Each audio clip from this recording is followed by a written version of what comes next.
আসসালামু আলাইকুম। স্বাগতম সবাইকে আজকে ক্লাসে। আজকে আমরা প্রাণীবিজ্ঞানের চতুর্থ অধ্যায় অর্থাৎ মানব শারীরতত্ত্বের সবচেয়ে ইম্পর্টেন্ট অধ্যায় যাকে বলা হয় রক্ত ও রক্ত সংবহন নিয়ে আলোচনা করব। তো রক্ত ও রক্ত সংবহনে আজকে আমরা লেকচার 1 নিয়ে কথাবার্তা বলবো। পরবর্তীতে এর একটা সিকোয়েন্সলি কিছু লেকচার হবে। তো তোমরা চেষ্টা করবে প্রত্যেকটি লেকচার করার, তাহলে আশা করি আমাদের এইচএসসি লেভেলে, একাডেমিক্স লেভেলে, পাশাপাশি অ্যাডমিশনেও তোমার রক্ত ও সংবহন থেকে যে কোশ্চেনগুলো আসে বা যতটুকু জানাটা তোমার জরুরি সেই জ্ঞানটুকু অর্জন করতে পারবে। কেমন? ওকে, ফাইন। তো চলো আমরা ক্লাসে যাই। আজকে আমাদের লেকচার 1 এবং আমাদের ক্লাসের টপিক হচ্ছে রক্ত ও এর উপাদানসমূহ। তো যদি আমরা দেখি, প্রথমে দেখো আমরা রক্তের উপাদানসমূহ নিয়ে আলোচনা করার পূর্বে আরেকটু কথা বলে নিই যে তোমরা যারা এখনো আমাদের ফেসবুক গ্রুপে জয়েন হও নাই, অর্থাৎ আমাদের ফেসবুক গ্রুপ রয়েছে একটা, যেটার নাম হচ্ছে টুটলস একাডেমি ফেসবুক গ্রুপ। তো তোমরা আশা করবো তোমরা টুটলস একাডেমি ফেসবুক গ্রুপটায় জয়েন হয়ে যাবে। তোমরা সেখানে তোমাদের যে কোনো ডাউট সম্পর্কে কথা বলতে পারবে, যে কোনো ডাউট পোস্ট করতে পারবে। ইনশাল্লাহ এক্সপার্টরা কিংবা আমি আনসার দিয়ে দেওয়ার চেষ্টা করবো। ওকে। আর অবশ্যই যারা ইউটিউব থেকে ভিডিওটা দেখছো, ইউটিউবের চ্যানেলটিকে অবশ্যই সাবস্ক্রাইব করে দিবে। কেমন? ওকে, ফাইন। তো চলো আমরা শুরু করি। তো দেখো, অধ্যায় শুরুতেই আমাদের একটা চিত্র দিয়ে রেখেছি। এই চিত্রের আলোকে কিন্তু বলতে হয় যে ধরো তোমার হাত কেটে গেছে অ্যাক্সিডেন্টলি, বা কারো হাত কেটে গেছে, তাহলে দেখতেছি আমরা যে ব্লিডিং হচ্ছে, একটা লিকুইড বের হচ্ছে লাল রঙের, তাই না?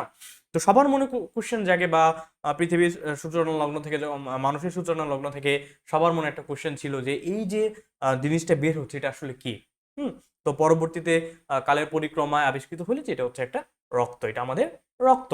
আচ্ছা, তারপর আবিষ্কৃত হলো যে রক্ত আসলে কি, এটা হচ্ছে এক ধরনের তরল। হ্যাঁ, যেটা আমাদের সারা দেহে সংবহিত হচ্ছে, সারা দেহে বাহিত হয়ে এর দেহের যে অন্তঃক্রিয়াগুলো, অর্থাৎ আমাদের দেহের ভিতরে যে ইন্টারনাল মেকানিজম গুলো, সেগুলোকে আলটিমেটলি নিয়ন্ত্রণ করতেছে। তো এই যে রক্ত এবং এর দ্বারা পরিচালিত যে তন্ত্র, সেটাকে আমরা বলবো রক্ত সংবহন তন্ত্র। এই রক্ত এবং রক্ত সংবহন তন্ত্র নিয়ে প্রথমে আলোকপাত করেন বা প্রথমে ক্লিয়ার কনসেপ্ট দাঁড় করান বিজ্ঞানী উইলিয়াম হার্ভে। কে? বিজ্ঞানী উইলিয়াম হার্ভে। তো বিজ্ঞানী উইলিয়াম হার্ভে সর্বপ্রথম এই রক্ত ও রক্ত সংবহন নিয়ে কথাবার্তা বলেছিলেন। কেমন? ওকে, ফাইন। তো তাহলে আমরা উইলিয়াম হার্ভের ইতিহাস নিয়ে আমরা আরেকদিন ইনশাল্লাহ আলোচনা করব। তো আজকে আমরা মেইন টপিকে যাচ্ছি, অর্থাৎ রক্ত কি। তো দেখো, রক্তের একটা সংজ্ঞা, তোমরা যারা সায়েন্সে পড়তেছো, তোমরা এখন ইন্টারমিডিয়েটে রয়েছো, তোমরা যখন ক্লাস 6-7 বা যখন সায়েন্স পড়া শুরু করেছো, যখন বিজ্ঞান সম্পর্কে জানা শুরু করেছো, তখনই একটা সংজ্ঞা তোমাদের মাথায় ঢুকিয়ে দেওয়া হয়েছে বা তোমরা সেটা জেনে এসেছো। সেটা কি ভাই? হচ্ছে রক্ত হচ্ছে এক ধরনের তরল যোজক কলা। তো দেখো, এই সংজ্ঞা দিয়ে তোমরা হয়তো বা ক্লাস 9-10 পর্যন্ত কভার আপ করে ফেলতে পেরেছো। এবং আমি বলবো যে এটা ঠিক আছে, সংজ্ঞা ঠিক আছে, বাট এটা কিন্তু পরিপূর্ণ সংজ্ঞা হলো না। হ্যাঁ, ঠিক আছে, তুমি ছোট ক্লাসে ছিলে, তুমি এইটুকু জেনে এসেছিলে তখন যে রক্ত এক ধরনের তরল যোজক কলা। রক্ত এক ধরনের তরল যোজক কলা। তো আমাদের চিন্তা করতে হবে, আমরা এখন বড় হয়েছি, বড় হচ্ছি, আমরা হয়তোবা এসএসসির পরে কোনো একটা জায়গায়, ভালো জায়গায় অ্যাডমিশন নিব, হয়তোবা আমরা মেডিকেলে পড়বো, হয়তোবা আমরা কোনো বায়োলজিক্যাল ফ্যাকাল্টিতে পড়বো, তখন এটা নিয়ে আমার আরো বেশি জানতে হবে। তো রক্ত সম্পর্কে ক্লিয়ার কাট আইডিয়া পাওয়ার জন্য আমরা যে সংজ্ঞাটা ইউজ করতে পারি সেটা দেখো আমি নিচে লিখে রেখেছি যে ভাই, রক্ত হচ্ছে বিশেষ ধরনের প্রবাহমান তরল যোজক কলা। দেখো, এখানে কিন্তু কথাটা চলে এসেছে যে রক্ত হচ্ছে এক ধরনের তরল যোজক কলা। ওকে, ফাইন। যা কি নিয়ে গঠিত দেখো তো? অধিক আয়নিক ঘনত্বের দ্রবণ, কোনটা? প্লাজমা এবং রক্তকণিকা নিয়ে গঠিত। অর্থাৎ আমরা এই পর্যন্ত বললাম যে রক্ত হচ্ছে তরল যোজক কলা, সেটা আমরা আগেও বলেছি, এখনো বললাম। বাট এটা কি নিয়ে গঠিত, একটু একটু ডেভেলপ করলাম সংজ্ঞাটাকে। এটা হচ্ছে প্লাজমা ও রক্তকণিকা নিয়ে গঠিত, এবং যা হৃৎপিণ্ড ও বদ্ধ রক্তনালীর মাধ্যমে, কি হয়, সমগ্র দেহে প্রবাহিত হয়ে দেহের ভিতরে কি কি নিয়ন্ত্রণ করে? পুষ্টি পদার্থ, তারপরে হচ্ছে শ্বসন গ্যাস ও বর্জ্য পদার্থ পরিবহনটাকে নিয়ন্ত্রণ করে। বুঝতে পারছি? তাহলে রক্তের একটা একুরেট সংজ্ঞা যদি দিতে চাও, যে সংজ্ঞার মাধ্যমে তুমি আলটিমেটলি রক্ত নিয়ে ওভারঅল একটা আইডিয়া পেয়ে যাবে, সেটা হতে পারে এমন। অর্থাৎ রক্ত হচ্ছে এক ধরনের বিশেষ প্রবহমান তরল যোজক কলা, যা অধিক ঘনত্বের আয়নিক দ্রবণ, প্লাজমা ও রক্তকণিকা নিয়ে গঠিত, এবং যা হৃৎপিণ্ড ও বদ্ধ রক্তনালীর মাধ্যমে সমগ্র দেহে পরিবাহিত হয়ে পুষ্টি পদার্থ, শ্বসন গ্যাস ও বজ্র পদার্থ বহন করে, তাকে আমরা বলবো রক্ত। Concept clear? আশা করি বুঝতে পেরেছো। তো এটা নিয়ে প্রত্যেকটা জিনিসকে আমরা ভেঙে ভেঙে ইন ডিটেলসে পড়বো আস্তে আস্তে। তো চলো আমরা সংজ্ঞাটা পড়লাম, এখন দেখি সংজ্ঞার পরে আমরা আর কি দেখতে পাই। তো যদি আমরা যাই পরবর্তীতে, দেখো আমরা তোমরা ছোটবেলায় যে কথাটা পড়ে এসেছিলে সেটাকে যদি একটু খণ্ডন করার চেষ্টা করি, যে ভাই সারা জীবন পড়ে আসলাম রক্ত এক ধরনের তরল যোজক কলা, এখন আমাকে বলেন ভাই এই তরল যোজক কলা কেন বলছি, বা রক্ত আসলে কেন তরল যোজক কলা, সেজন্য আমি একটা স্লাইড অ্যাড করেছি। দেখো যে রক্তকে কেন তরল যোজক কলা বলা হয়। তো ভাই আমরা এই যে যোজক কলা, আমরা এখন যোজক কলাটা সম্পর্কে জানবো, যে রক্তকে কেন যোজক কলা বলা হয়, এবং তার আগে রয়েছে তরল, অর্থাৎ তরল যোজক কলা কেন বলা হয়। এটা জানার আগে আমার একটু যোজক কলা সম্পর্কে আইডিয়া থাকাটা জরুরি। যোজক কলা সম্পর্কে আইডিয়া থাকার পূর্বেও আমার একটু কলা সম্পর্কে জানতে হবে বা টিস্যু সম্পর্কে জানতে হবে। আমরা ভাই ছোটবেলা থেকে জানি, বা আমরা যখন জুলজি প্রথম চ্যাপ্টারটা পড়েছি তখন আমরা বলেছিলাম যে সংগঠন ক্রমমাত্রার ভিত্তিতে কিন্তু আমরা প্রাণীকে ডিভাইড করেছিলাম। তার ভিতরে কি ছিল, একটা ছিল কোষীয় মাত্রার প্রাণী, অর্থাৎ সর্বনিম্ন বা সর্ব অনুন্নত প্রাণী যারা শুধুমাত্র কোষ দিয়ে গঠিত। তার পরবর্তীতে আসলো অনেকগুলো কোষ একত্রিত হয়ে তৈরি করলো টিস্যু। কোষ টিস্যু মাত্রার প্রাণী, অনেকগুলো টিস্যু মিলে একত্রিত হয়ে তৈরি করলো অঙ্গ। টিস্যু অঙ্গ মাত্রার প্রাণী, অনেকগুলো অঙ্গ একত্রিত হয়ে তৈরি করলো তন্ত্র, সেটা হচ্ছে সর্বোন্নত প্রাণী। তো দেখো আমরা যখন এখন রক্ত পড়তেছি, দ্যাট মিনস আমরা আসলে রক্ত সংবহন তন্ত্র পড়তেছি। তার মানে আমরা হচ্ছি অঙ্গ তন্ত্র মাত্রার প্রাণী। তো এই যে অঙ্গতন্ত্র মাত্রার প্রাণী, তার ভিতরে আমাদের অঙ্গ গঠিত হয়েছে, অঙ্গ গঠনের পূর্বে আমাদের গঠিত হয়েছে টিস্যু, টিস্যুর পূর্বে ছিল আমাদের কলা, সরি টিস্যুর পূর্বে ছিল আমাদের কোষ। ওকে, তাহলে রক্তকে কেন তরল যোজক কলা বলা হয়, তার আগে আমাদের কলা বা টিস্যু সম্পর্কে একটু পরিচিত জানতে হবে।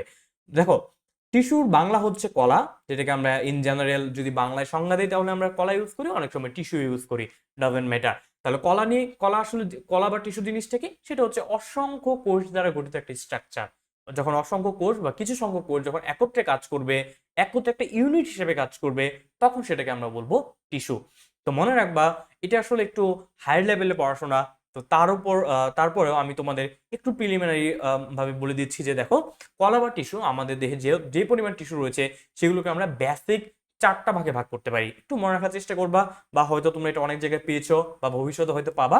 আমি একটু বলে নিই, আমাদের দেহে টোটাল টিস্যুগুলোকে আমরা 4টা ভাগে ভাগ করতে পারি। একটা হচ্ছে অ্যাপিথেলিয়াল টিস্যু, যার বাংলা যদি আমরা বলি আবরণী কলা।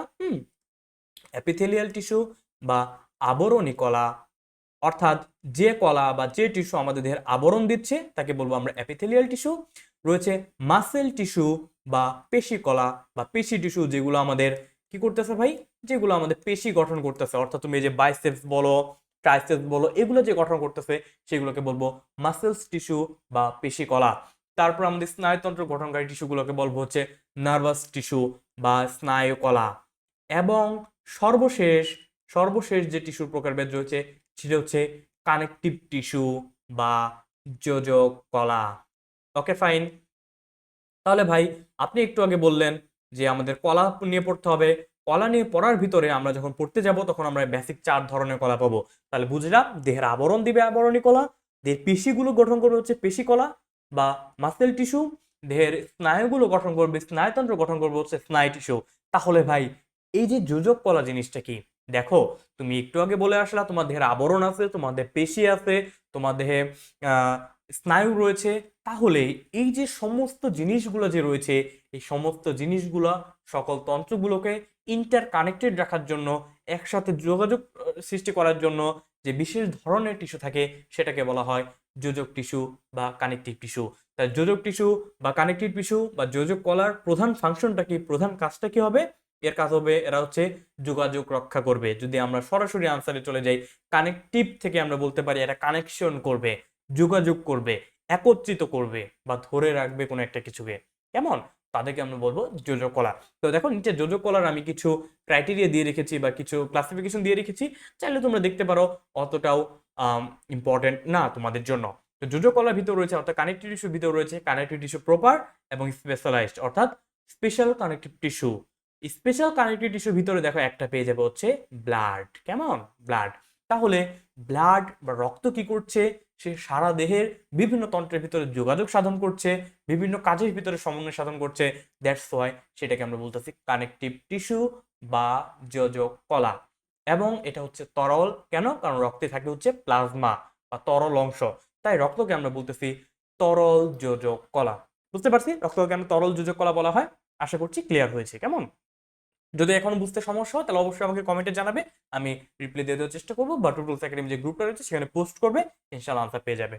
বুঝতে পারছি তাহলে রক্ত কেন তরল যোজক কলা বলা হয়। Okay fine. তাহলে আমরা রক্ত কি জানলাম, তারপরে হচ্ছে রক্ত কেন তরল যোজক কলা বলা হয় এটা জানলাম। চলো এখন রক্তের বেসিক ক্রাইটেরিয়াতে চলে যাই, রক্তের বৈশিষ্ট্যতে চলে যাই। তো দেখো আমি প্রথমে তোমাদের একটা চিত্র দিয়ে রেখেছিলাম, তাই না, যে একটা হাত কাটলে বা কোনো অংশ কেটে গেলে দেহের, সেখান থেকে এই যে তরল পদার্থটা বের হয় এটাকে আমরা বলি রক্ত। যে রক্তের এই যে দেখো একটা মাইক্রোস্কোপিক ভিউ দেখাচ্ছি আমি, রক্তের ভিতরে কি কি রয়েছে দেখো, প্লাজমা দেখাচ্ছি, white blood cell, red blood cell, etcetera অনেক কিছু, সেগুলো নিয়ে ইন ডিটেলস আমরা একটু পরে পড়বো। তো চলো আমরা এখন এই যে রক্তের বৈশিষ্ট্যগুলো দেখে নেই। তাহলে রক্তের বৈশিষ্ট্যের ভিতরে আমরা কি কি পাবো? ফার্স্ট অফ অল 1 নম্বর বৈশিষ্ট্য কি হবে বলতো? 1 নম্বর বৈশিষ্ট্য হবে রক্ত হচ্ছে এক ধরনের তরল যোজক কলা। তাহলে 1 নম্বর বৈশিষ্ট্য লিখবো যে হচ্ছে রক্ত হচ্ছে কি স্পেশাল বা তরল যোজক কলা। রক্ত হচ্ছে তরল যোজক কলা বা কানেকটিভ টিস্যু। কেন কানেকটিভ টিস্যু বললাম সেটা আমরা কিন্তু অলরেডি ব্যাখ্যা করে এসেছি। ওকে, তাহলে এটা হচ্ছে রক্তের প্রথম বৈশিষ্ট্য। তারপরে বৈশিষ্ট্য আমরা কি বলতে পারি, যে রক্তে যদি আমরা, তাহলে দেখো আমরা যদি একটু কালার দেখার চেষ্টা করি, যে রক্ত যখন তোমার একটা হাত কেটে গেল বা অ্যাক্সিডেন্টে কোনো একটা ইনজুরি হলো বা রোড ট্রাফিক কোনো অ্যাক্সিডেন্ট হলো, সেক্ষেত্রে আমরা কি বর্ণের রক্ত দেখতে পাই? রক্তের রংটা কি? রক্তের রং হচ্ছে উজ্জ্বল লাল বর্ণের। রক্তের রং হচ্ছে কি ভাইয়া? রক্ত হচ্ছে উজ্জ্বল লাল বর্ণের। রক্ত হচ্ছে উজ্জ্বল লাল বর্ণের। কেমন?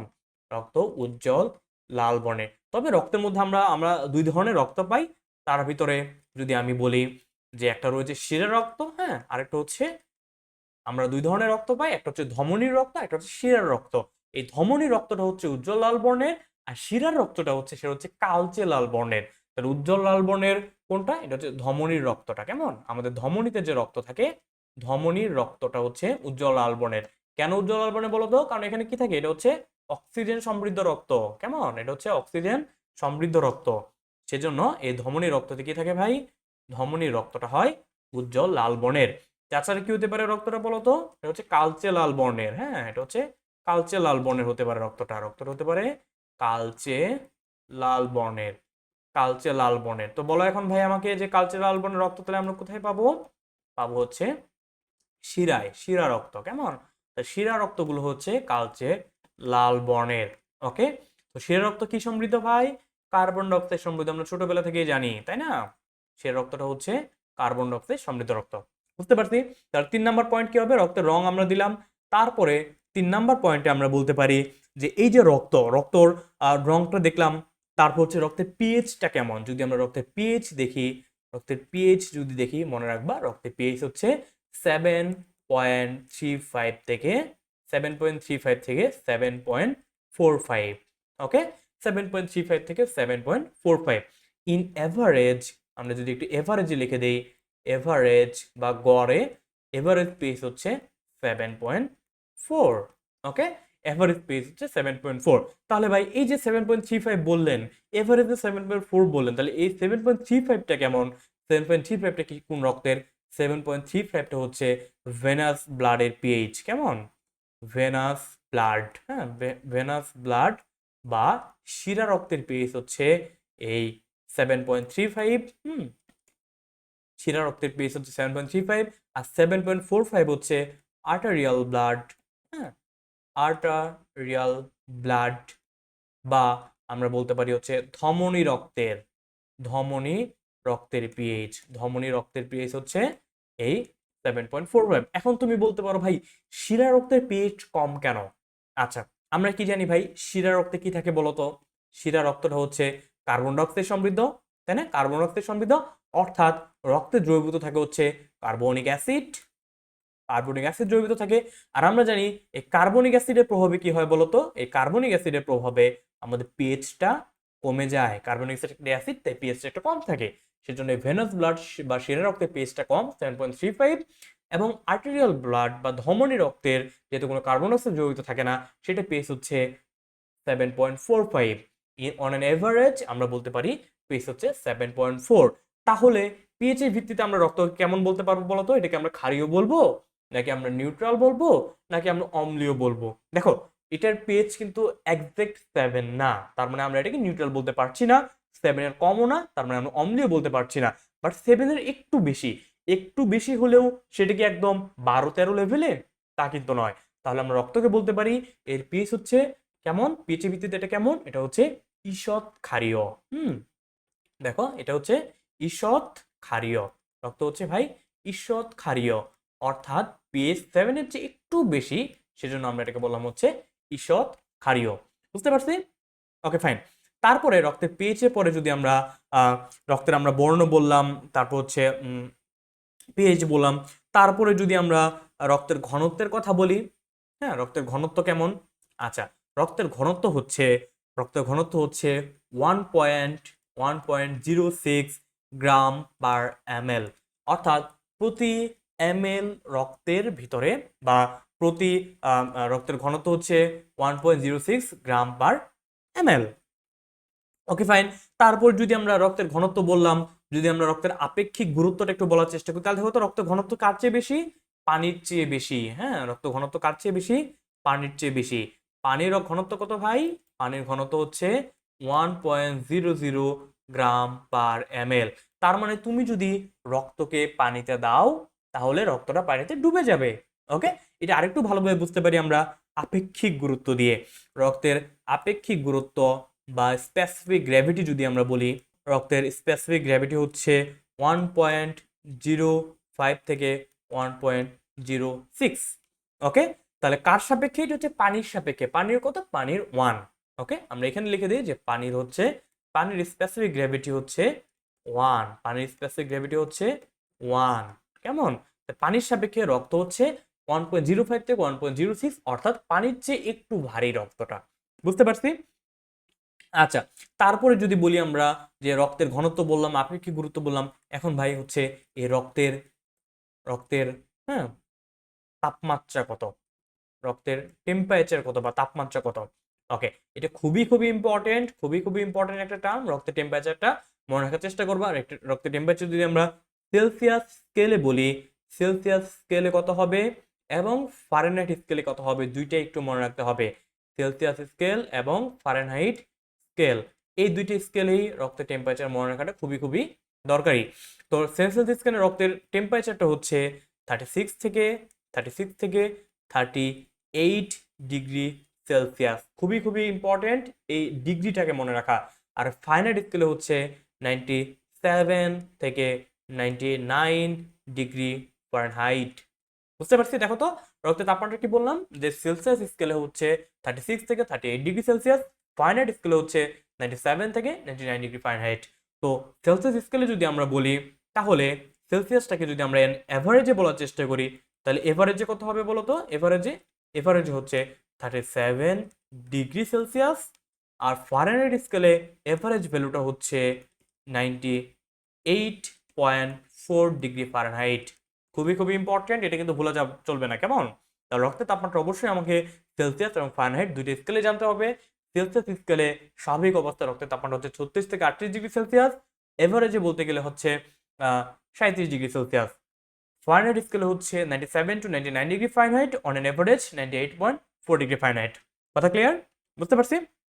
আচ্ছা, তারপর যদি দেখি আমরা 7 নম্বরে যদি দেখি যে রক্তের পরিমাণ, হ্যাঁ রক্তের তাপমাত্রা বললাম, এখন হচ্ছে রক্তের পরিমাণ। তো আমাদের দেখি কি পরিমাণ রক্ত রয়েছে, রক্তের পরিমাণ। আচ্ছা, তো যে কোনো পরিমাণ পড়তে গেলে মানবদেহের ক্ষেত্রে একটি স্ট্যান্ডার্ড তো মেনটেন করতেই হবে, পাশাপাশি পুরুষ এবং স্ত্রী উভয় দেহেরটা একটু মেনশন করে বলতে হবে। ওকে, তো রক্তের পরিমাণ যদি আমরা বলি, স্ত্রী দেহে কত, পুরুষ দেহে কত, সেটা একটু আলাদাভাবে বলার চেষ্টা করব। পুরুষের দেহে রক্তের পরিমাণ হচ্ছে, হ্যাঁ পুরুষের দেহে পুরুষের দেহে রক্তের পরিমাণ কতটুকু? পুরুষের দেহে রক্তের পরিমাণ হচ্ছে 5 টু 6 লিটার। একটা পূর্ণবয়স্ক পুরুষদের রক্তের পরিমাণ হচ্ছে 5 টু 6 লিটার। পূর্ণবয়স্ক স্ত্রী দেহে রক্ত পরিমাণ হচ্ছে কত? পূর্ণবয়স্ক স্ত্রী দেহে রক্তের পরিমাণ হচ্ছে 4.5 টু 5.5 লিটার।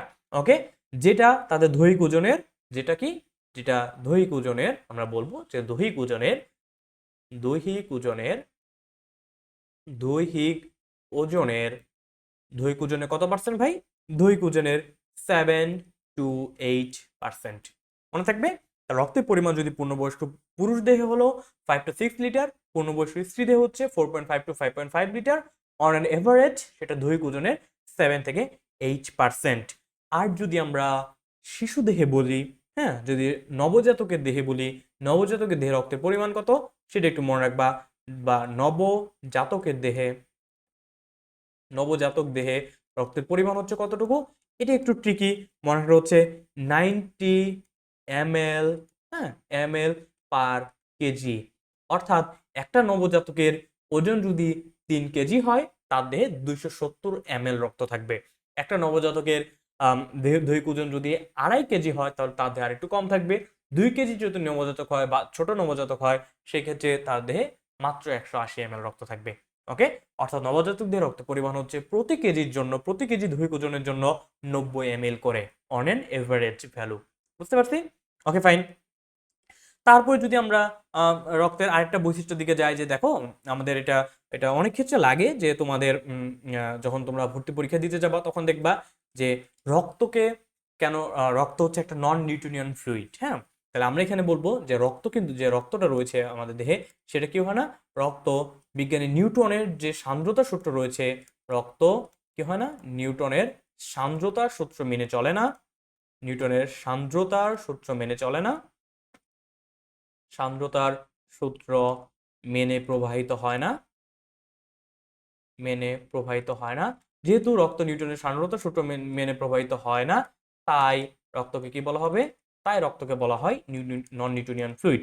তাই তাই রক্তকে কি বলা হয় ভাই, নন নিউটনিয়ান ফ্লুইড। তাই রক্তকে নন নিউটনিয়ান ফ্লুইড বলা হয়, নন নিউটনিয়ান ফ্লুইড বলা হয়, নিউটোনিয়ান ফ্লুইড বলা হয়। বুঝতে পারছি?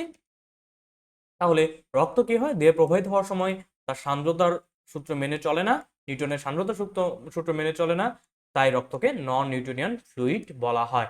খুবই খুবই ইম্পর্টেন্ট ভর্তি পরীক্ষার ক্ষেত্রে। কেমন, যে কোনটিকে নন নিউটনিয়ান ফ্লুইড বলা হয়, রক্তকে। কেন? কারণ নিউটনের সান্দ্রতার সূত্র মেনে চলে না। এটা নিয়ে ইন ডিটেলস আলোচনা করতে গেলে একটু বড় ক্লাস হয়ে যাবে। আমরা চেষ্টা করব অন্য একটি ভিডিওর মাধ্যমে রক্তকে কেন নন নিউটনিয়ান ফ্লুইড বলা হয় সেটাকে এক্সপ্লেন করার। ওকে, তাহলে দেখো আমরা রক্তের বেসিক বৈশিষ্ট্যগুলো যদি আমরা একটু আরেকবার দেখার চেষ্টা করি, যে রক্ত হচ্ছে তরল যোজক কলা। কেন তরল যোজক কলা, তার ব্যাখ্যা আমি অলরেডি দিয়ে এসেছি। রক্ত হচ্ছে উজ্জ্বল লাল বর্ণের। এখন আমাকে বলা হয় উজ্জ্বল লাল বর্ণের কোনটা, হচ্ছে ধমনীর রক্ত। অক্সিজেন সমৃদ্ধ যে রক্তটা, সেটা উজ্জ্বল লাল বর্ণের। আর কালচে লাল বর্ণের হচ্ছে শিরা রক্ত, অর্থাৎ কার্বন ডাইঅক্সাইড সমৃদ্ধ যে রক্ত, সেটা। পিএইচ হচ্ছে 7.35 থেকে 7.45। 7.35 কার, এটা হচ্ছে শিরা রক্ত বা ভেনাস ব্লাডের। সেখানে কার্বন ডাইঅক্সাইড থাকে, কার্বন ডাইঅক্সাইড দ্রবীভূত হয়ে কার্বনিক অ্যাসিড তৈরি করে। অ্যাসিডের ফলে আমাদের রক্তের পিএইচ একটু কম থাকে, শিরা রক্তের পিএইচ একটু কম থাকে। আর ধমনী রক্তের পিএইচ হচ্ছে 7.45। রক্ত ঘনত্ব 1.06 গ্রাম পার ml। রক্তের আপেক্ষিক গুরুত্ব বা স্পেসিফিক গ্র্যাভিটি হচ্ছে 1.05 থেকে 1.06, যেটা পানির চেয়ে একটু বেশি। তাপমাত্রা সেলসিয়াস স্কেলে হচ্ছে 36 থেকে 38 ডিগ্রি সেলসিয়াস। যদি আমরা এভারেজে বলি তাহলে 37 ডিগ্রি সেলসিয়াস বলতে হবে। ফারেনহাইট স্কেলে হচ্ছে 97 থেকে 99 degree Fahrenheit, on an average 98.4 degree Fahrenheit. রক্ত পরিমাণ পুরুষ দেহে 5 to 6 লিটার, স্ত্রী দেহে 4.5 to 5.5 লিটার। সামগ্রিকভাবে বলতে গেলে দৈহিক ওজনের 7 to 8%। নবজাতকের দেহে রক্ত থাকে তার প্রতি কেজি দৈহিক ওজনের জন্য 90 ml করে। অর্থাৎ 1 কেজি একটা নবজাতক হলে তার দৈহিক ওজনের 90 ml চলে যাবে তার রক্তের জন্য। বুঝতে পারছি? আচ্ছা, পরবর্তীতে বললাম যে রক্ত নিউটনের সান্দ্রতা সূত্র মেনে প্রবাহিত হয় না। দ্যাটস ওয়াই রক্তকে বলা হয় নন নিউটনিয়ান ফ্লুইড। এটা নিয়ে ইন ডিটেলসে আমরা আরেকটা ক্লাসে আলোচনা করব। আপাতত আমাদের এইটুকু জানলেই হচ্ছে। ওকে, ফাইন। আচ্ছা, তারপর যদি আমরা যে আরেকটা কথা যদি বলি, যে 8 নম্বরের পর আরেকটা কথা আমরা অ্যাড করতে পারি, যে রক্তের স্বাদটা কেমন। হ্যাঁ, 9 নম্বরে আমরা বলতে পারি যে রক্তের স্বাদ কেমন। ওকে, দেখো। আচ্ছা, তারপর যদি বলি 9 নম্বরে যে রক্তের স্বাদ। ওকে, রক্তের স্বাদ কেমন। আচ্ছা, এটা আসলে কেমন কথা, বাট আমাদের প্রত্যেকটা জিনিসেরই একটু স্বাদ জানতে হয়, মেডিকেলের যে আমাদের টার্মগুলো পড়তে সেগুলার। তো রক্তের স্বাদের কথা যদি বলি, রক্তের স্বাদ হচ্ছে কেমন, স্বাদ হচ্ছে নোনতা। এখন বলো তো রক্তের স্বাদ নোনতা কেন হয়েছে? রক্তের স্বাদ নোনতা হওয়ার পেছনে কারণ কি? কারণ হচ্ছে অজৈব লবণের উপস্থিতি। কেমন, রক্তে অজৈব লবণের উপস্থিতি। এখন অজৈব কোন লবণ থাকে রক্তে বলো তো? সবচেয়ে কমনলি কোনটা থাকে? সবচেয়ে কমন অজৈব লবণ হচ্ছে রক্তে যেটা উপস্থিত থাকে সেটা হচ্ছে সোডিয়াম ক্লোরাইড, হ্যাঁ, সোডিয়াম ক্লোরাইড। কেমন কি থাকে ভাই? সোডিয়াম ক্লোরাইড থাকে, আর তারপর হচ্ছে সোডিয়াম বাইকার্বনেট থাকে, সোডিয়াম ক্লোরাইড, সোডিয়াম বাইকার্বনেট ইত্যাদি অজৈব লবণের উপস্থিতির কারণে রক্তের স্বাদ নোনতা হয়।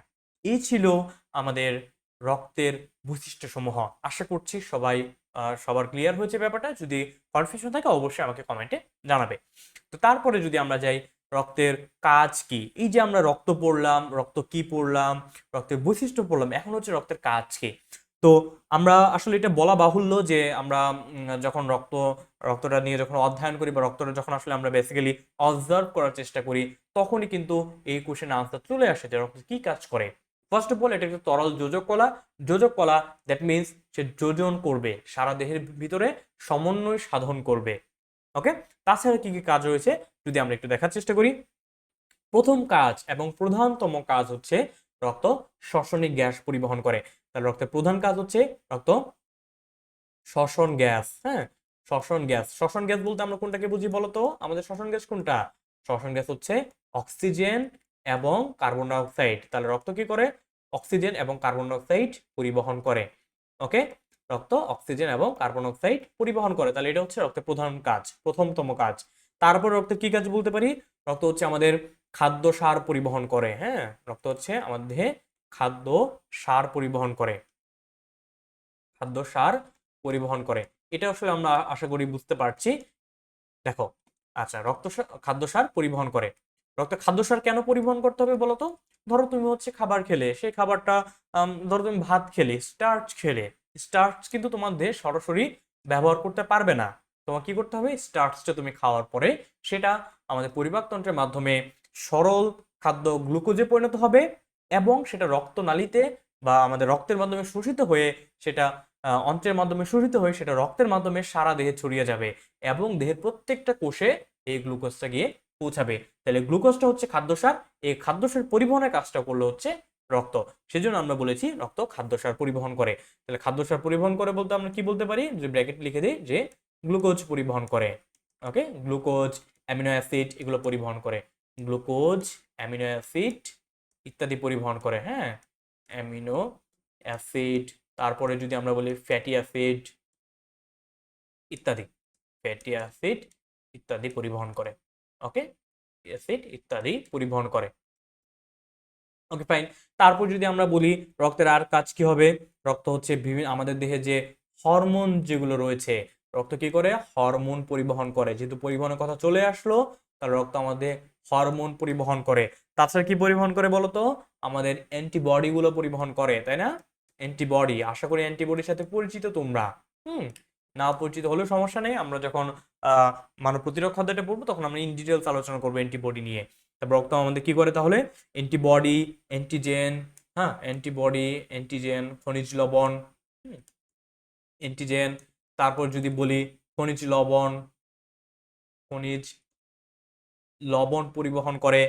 পাশাপাশি হচ্ছে অন্যান্য যে উপাদানগুলো রয়েছে, হ্যাঁ, প্লাজমা প্রোটিন ইত্যাদি ইত্যাদি পরিবহন করে। খনিজ লবণ, প্লাজমা প্রোটিন, প্লাজমা প্রোটিন ইত্যাদি পরিবহন করে, প্রোটিন ইত্যাদি পরিবহন করে, ইত্যাদি পরিবহন করে হচ্ছে আমাদের রক্ত। ওকে, ইত্যাদি পরিবহন করে, সারা দেহে ইত্যাদি পরিবহন করে। তারপর রক্ত কি করে বলতো? এই যে আমরা একটু আগে দেহের তাপমাত্রার ব্যাপারটা পড়ে আসলাম না, যে আমাদের দেহের তাপমাত্রা হচ্ছে 37 টু তোমার 36 to 38 degree Celsius, on an average 37 degree. আবার ফারেনহাইট স্কেলে বললে 97 থেকে 99 ডিগ্রি ফারেনহাইট বা 98.4 ডিগ্রি ফারেনহাইট এভারেজে। এই যে এটা কনস্ট্যান্ট টেম্পারেচার মেনটেন করা, আমরা যখন প্রথম অধ্যায়ে পড়েছি বলে এসেছি আমরা এন্ডোথার্মিক প্রাণী, অর্থাৎ আমাদের দেহের তাপমাত্রা একটা কনস্ট্যান্ট থাকে, একটা ধ্রুব থাকে, এটা দেহের পরিবেশের সাথে দেহের তাপমাত্রা ওঠানামা করে না। এই যে একটা নির্দিষ্ট তাপমাত্রা মেনটেন করা, এই কাজটা কিন্তু রক্তের মাধ্যমেই হয়। ওকে, তাহলে আমরা বলতে পারি যে রক্ত দেহের তাপ সমতা রক্ষা করে। রক্ত দেহের রক্ত দেহের তাপীয় সমতা রক্ষা করে। ওকে, তাপীয় সমতা রক্ষা করে, সমতা রক্ষা করে। কেন? কারণ হচ্ছে আমরা এন্ডোথার্মিক প্রাণী। ওকে, রক্ত দেহের তাপীয় সমতা রক্ষা করে। তারপরে যদি আমরা বলি যে রক্তের আর বেসিক কি কাজ রয়েছে, যে এই যে রক্তের ভিতরে যে ভেসে বেড়ায় অ্যান্টিবডি, একটু আগে আমরা পড়ে আসলাম। তারপর হচ্ছে কমপ্লেক্স সিস্টেম, তারপর ফ্যাগোসাইটিক সেল, এরা হচ্ছে আমাদের দেহের রোগ প্রতিরোধ ক্ষমতায় ভূমিকা রাখে। তাহলে ওভারঅল এই জিনিসগুলোকে যেহেতু রক্ত পরিবহন করতেছে, তাহলে আমরা এখান থেকে বলতে পারি রক্ত দেহের রোগ প্রতিরোধ ক্ষমতা বা রোগ প্রতিরোধেও সাহায্য করে। তা রক্ত ক্ষেত্রে আমরা বলবো রক্ত দেহের রোগ প্রতিরোধে সাহায্য করে। রক্ত দেহের রোগ প্রতিরোধ করে, কেমন? দেহের রোগ প্রতিরোধে সাহায্য করে। ওকে, ইন ডিটেলতে আমরা ধীরে ধীরে আলোচনা করব। আচ্ছা, তারপরে রক্তের আর কি হতে পারে বলো তো? আচ্ছা, ধরো তোমার দেহে হচ্ছে কোনো ফ্লুইড মেকানিজম নাই, তাহলে কি হইতো? এই যে তুমি সূর্যালোকে যাচ্ছ, তোমার তো এখান থেকে হচ্ছে প্রতিনিয়ত বাষ্পায়িত হওয়ার মাধ্যমে তোমার কিন্তু দেহের ফ্লুইড গুলো হারিয়ে যেত। বা তোমার এই যে গরমে ঘাম হতো না। দেখো, ঘাম যদি না হয় তাহলে দেহ কেমন হয়ে যেত? শুষ্ক হয়ে যেত, রুক্ষ হয়ে যেত। তাহলে দেহের শুষ্কতাকে এই প্রিভেন্ট করে হচ্ছে এই রক্ত। তাহলে কি করে রক্ত? শুষ্কতা, হ্যাঁ, রক্ত কি করে? শুষ্কতা প্রতিরোধ করে। যদি আমরা বলি রক্ত দেহের শুষ্কতা প্রতিরোধ করে। ওকে, প্রতিরোধ করে, প্রতিরোধ করে।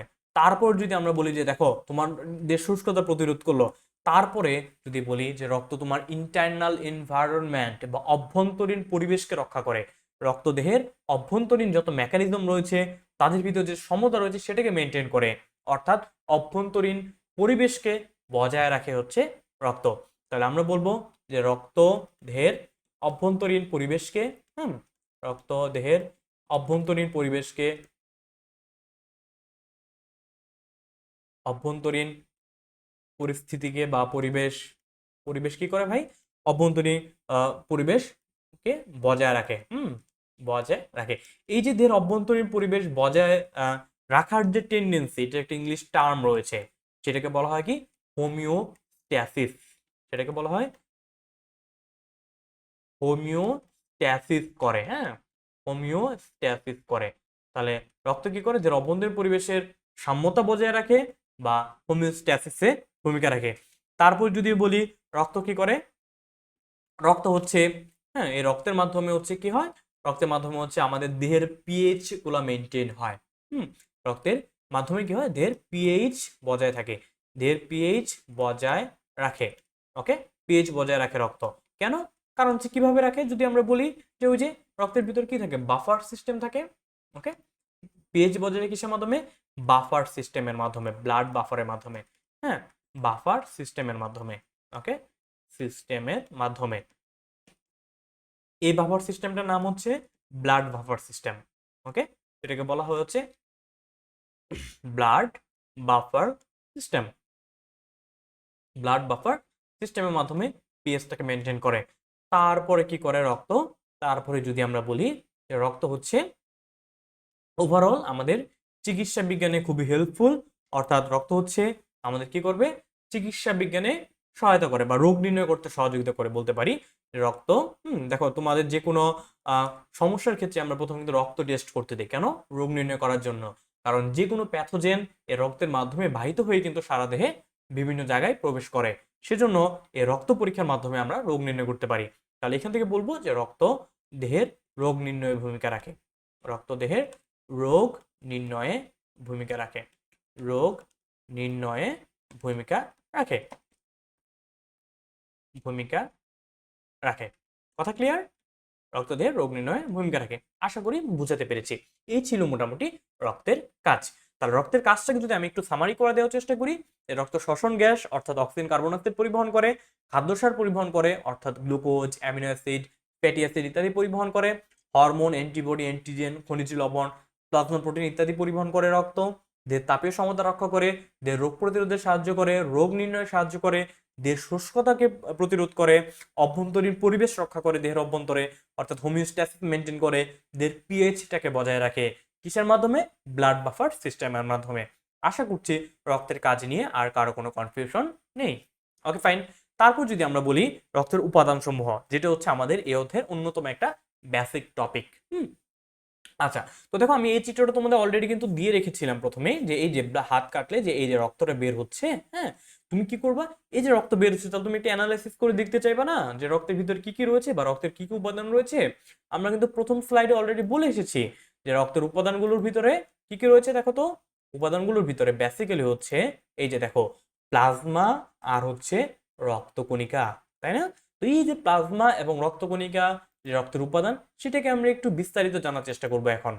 ওকে, তো দেখো এই যে এইভাবে রক্তক্ষরণ হলে আমরা জিনিসটা কিভাবে ব্যাখ্যা করতে পারি, সেজন্য আমরা রক্ত কেটে বের করব না, আমরা হচ্ছে আমাদের যে মেডিকেলের যে পদ্ধতি, সেই পদ্ধতি অনুযায়ী আমরা হচ্ছে একটু রক্তকে বের করার চেষ্টা করব।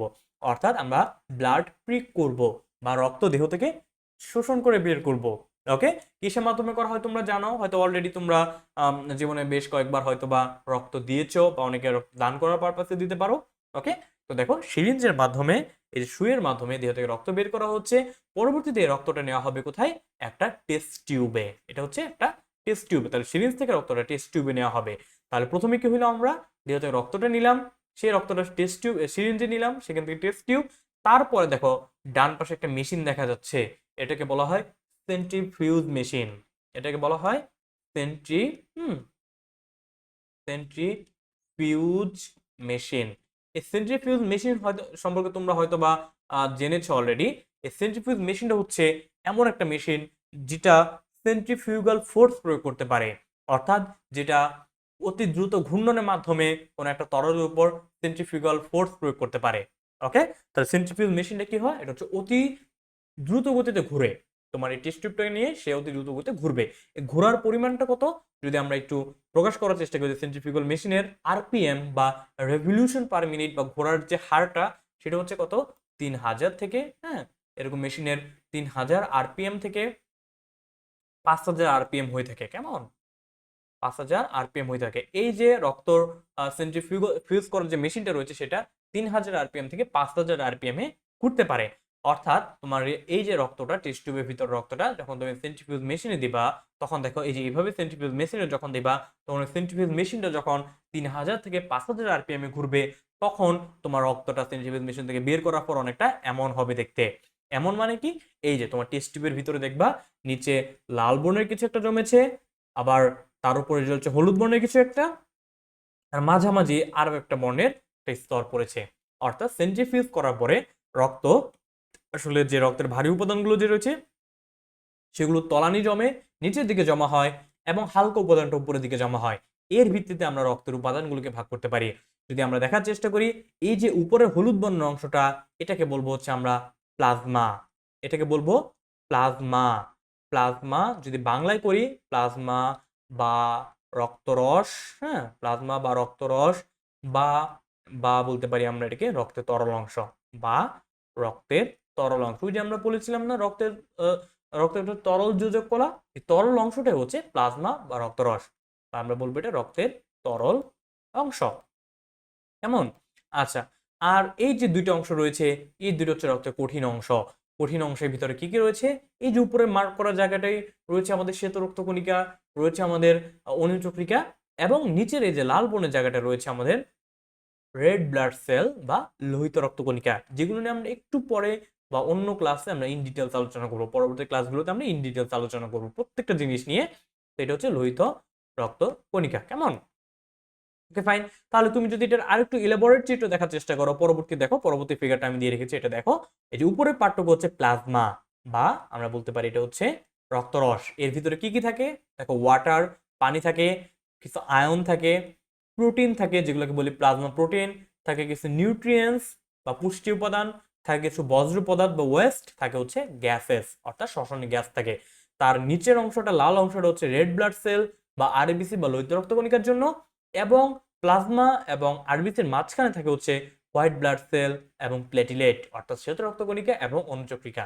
ওকে, তো এইগুলো নিয়ে ঘাবড়ানোর কিছু নাই, আমরা প্রত্যেকটা ক্লাসে চেষ্টা করবো ইন ডিটেলসে, সামনে যে ক্লাসগুলো আসবে সেগুলোতে আমরা ইন ডিটেলস আলোচনা করার চেষ্টা করবো এই ব্যাপারগুলো নিয়ে। কেমন?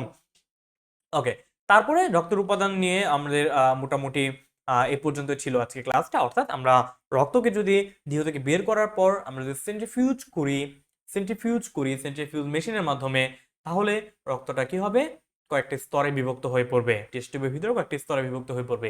থাকবে উপর অংশ, থাকবে প্লাজমা, যেটা হালকা অংশ সেটা উপরে থাকবে, ভারীগুলো নিচে পড়ে যাবে। কি কি থাকবে? প্লাজমায় কি কি পাবো?